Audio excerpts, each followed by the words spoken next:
அன்பு தமிழ் நெஞ்சங்களுக்கு ஆஸ்ட்ரோ தமிழ் மகளின் இனிய வணக்கங்கள். இன்றைய பதிவில் மிதுன ராசியில் பிறந்த நண்பர்களே, ஜென்மகுரு வனவாசம் என்று சொல்வாங்க. 2025 உங்கள் ஜென்மஸ்தானத்திற்கு வரக்கூடிய இந்த குரு பகவான் எந்த விஷயத்தில் வனவாசம், எந்த விஷயத்தில் தனவாசம் அதை தரப்போறாரு.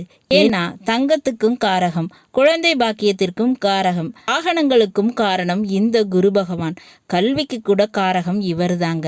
அப்படி இருக்கக்கூடிய இந்த குரு பகவான் உங்க ஜென்மஸ்தானத்திற்கு வருவதால உங்களுக்கு எப்படிப்பட்ட நன்மைகள் நடக்கும் விரிவாக இந்த பதிவில் பார்க்க போறோம். பதிவினை முழுமையாக பாருங்க. பதிவு பிடிச்சிருந்தால் லைக் பண்ணி கமெண்ட் பண்ணி மற்ற நண்பர்கள் உறவினர்கள் பயன்பெற அவங்களுக்கும் ஷேர் பண்ண மறந்துடாதீங்க.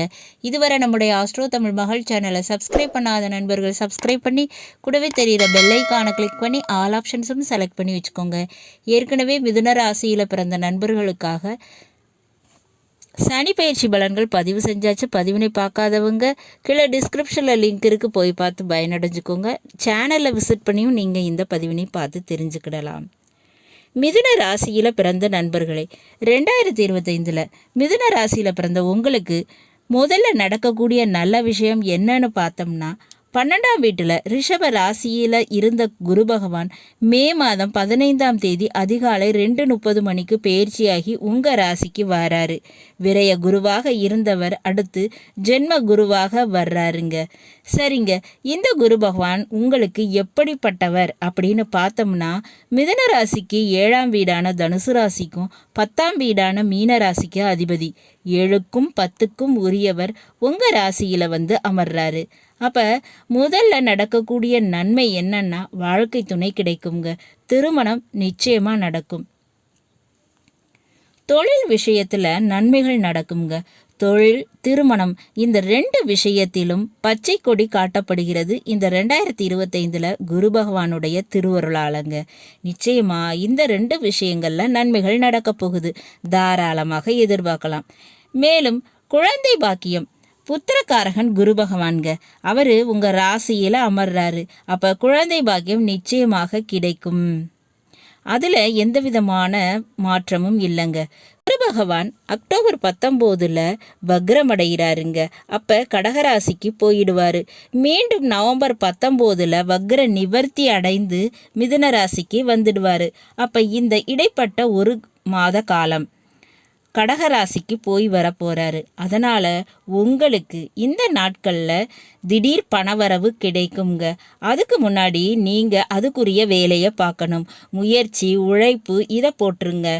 குறிப்பாக வேலை பார்க்குறவங்களுக்கு அந்த மாதத்தில் நிச்சயமாக ப்ரமோஷன் கிடைக்க வாய்ப்பு இருக்குங்க. சொத்து பிரச்சனை இருந்துச்சுன்னா அதில் நிச்சயமாக தீர்வு கிடைக்கும், அதுக்கு வாய்ப்பு இருக்குது. கார், வாகனம் இந்த மாதிரியான யோகம் இருக்குங்க. அது மட்டும் இல்லை, தங்க நகை, அடமானத்திற்கு போன தங்க நகையை மீட்டெடுக்க முடியும். குரு அமர்கின்ற ராசி மிதுன ராசி, அதுக்கு அதிபதி புதன் பகவான். அப்போ புதனும் கல்விக்கு காரகர். அப்போ படிக்கின்ற மாணவர்களுக்கு யோகங்கள் உண்டுங்க. படித்து முடித்தவர்களுக்கு படிப்புக்கு ஏற்ற வேலை கிடைக்கும். கலைத்துறையிலையும் வாய்ப்பு உண்டுங்க. நிச்சயம் சாதித்து காட்டுவீங்க. மேலும் முக்கியமாக பார்த்தோம்னா ஆன்மீகம், மருத்துவம், கல்வி இந்த 3 துறைகளிலும் வெற்றி மேல் வெற்றி கிடைக்குங்க. இந்த 3 துறைகளில் படிப்போ வேலையோ பார்த்துக்கிட்டு இருந்தீங்கன்னா நிச்சயமாக வெற்றி, லாபம் இதெல்லாம் கிடைக்குங்க. சரி, இப்போ நான் முதல்ல சொன்ன விஷயம், அதாவது வனவாசம். ஆமாங்க, அதுக்கும் வாய்ப்பு உண்டு. அது எந்த விதத்தில் அப்படின்னு பார்த்தோம்னா, இந்த குரு பகவான் சுபக்கிரகர், நல்ல கிரகம். அப்போ இந்த நேரத்தில் மிதுன ராசியில் பிறந்தவங்க மறைமுக வேலை, தொழில், இல்லீகல் பிஸ்னஸ், தவறான பழக்க வழக்கங்கள், தவறான நட்பு இதெல்லாம் இருந்துச்சுன்னா அது வெளியில் தெரியக்கூடிய வாய்ப்பு வருங்க. நீங்கள் மறைச்சு வச்ச அந்த திருட்டுத்தனம் வெளியில் தெரிவதற்கு வாய்ப்பு உண்டு. அதனால் குடும்ப உறவுகள்கிட்ட பிரச்சனைகள் ஏற்பட வாய்ப்பு இருக்குங்க. முக்கியமாக பணம் கொடுக்கல் வாங்கல் மறைச்சு வச்சுருந்தீங்கன்னா அந்த விஷயம் எக்ஸ்போஸ் ஆகும், அதுக்கு வாய்ப்பு உண்டுங்க. தேவையில்லாத காதல் பிரச்சனை, இல்லீகல் பிஸ்னஸ் இதெல்லாம் வெளியில் தெரிய விடும். அதனால் சட்ட சிக்கல்கள், சில பிரச்சனைகள் இவற்றையெல்லாம் நீங்கள் சந்திக்கக்கூடிய சூழல் உருவாகும். ஓகேங்களா? அதனால் நல்லவங்களாக இருந்தால் எந்த பாதகமும் கிடையாதுங்க. இந்த ஜென்மகுரு வரும்போது உங்கள் பிறப்பின் நோக்கம், கடமையை நீங்கள் நிச்சயமாக செய்வீங்க. கடமை, பிள்ளைகளுக்கு செய்ய வேண்டிய கடமை, அவங்களுக்குரிய வேலை, தொழில், திருமணம் முதலியவற்றை செய்து முடிப்பீங்க. உங்கள் பிறப்பின் நோக்கம் இந்த ஜென்மத்தில் நீங்கள் என்ன செய்யணுமோ அதை இந்த ஜென்மகுரு நிச்சயமாக செய்து முடிப்பாருங்க. உடன் பிறந்தவங்க, பெத்தவங்க, வாழ்க்கை துணை, பிள்ளைகள் இவங்களுக்கெல்லாம் நீங்கள் செய்ய வேண்டிய விஷயத்தை எல்லாம், கடமையெல்லாம் செய்து முடிப்பீங்க. இந்த நேரத்தில் அசைவ உணவை தவிர்க்கணுங்க. சைவமாக சாப்பிட்டுக்கிறது நல்லது. வயிறு சம்பந்தமான பிரச்சனைகள் ஏற்படுவதற்கு வாய்ப்பு இருக்குங்க. அதுபோல் இந்த குரு பகவானுடைய வழிபாடு செய்யணும். ஆலங்குடி சென்று குருவை வழிபாடு செய்து வரலாம்ங்க. திருச்செந்தூர் சென்று முருகனை வழிபாடு செய்துவிட்டு இரவில் தங்கி இருந்து வாங்க. நிச்சயமாக நன்மைகள் பல நடக்குங்க. அதுவும் வியாழக்கிழமை செல்றது ரொம்பவே நல்லது.